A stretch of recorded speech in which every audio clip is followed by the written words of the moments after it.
When President Donald Ramotar met with journalists at the office of the president last Friday, the Ghanaian head of state maintained that Bai Shan was not acting outside of its purview with regard to its operations in Ghana. But during a recent interview with Regional 10 Chairman Sharma Solomon, he shared a different view from the president.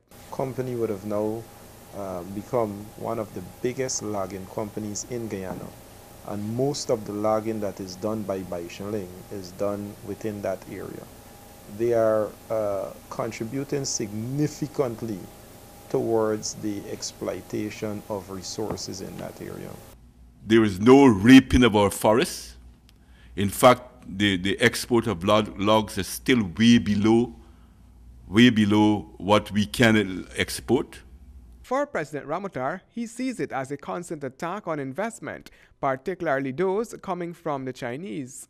To my mind, this is totally anti-national, and the target is our economy. That is what it appears to me to be.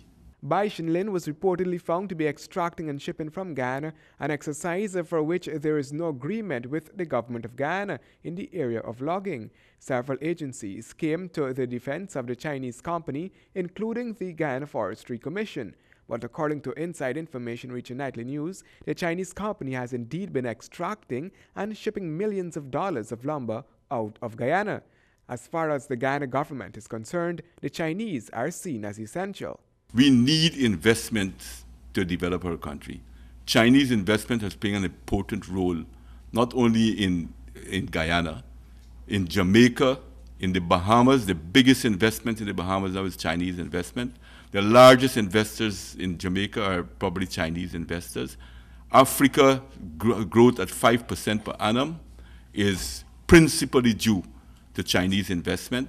During our conversation with Solomon, it also related that the region is unaware whether Bai Shan is complying with the labor laws. The last complaint we got from Bai Shan a few weeks ago coming out from workers there demonstrated that we still have Chinese drivers who are driving these very large 40-foot containers. And it poses a problem when there is a language challenge. And I personally had such an experience before, traveling the highway, and I almost collided with a truck and stopped, and the driver was unaware as to what I was saying. I don't know if he was or if he was unaware, but we couldn't communicate. Handel Duncan reporting for HGP Nightly News.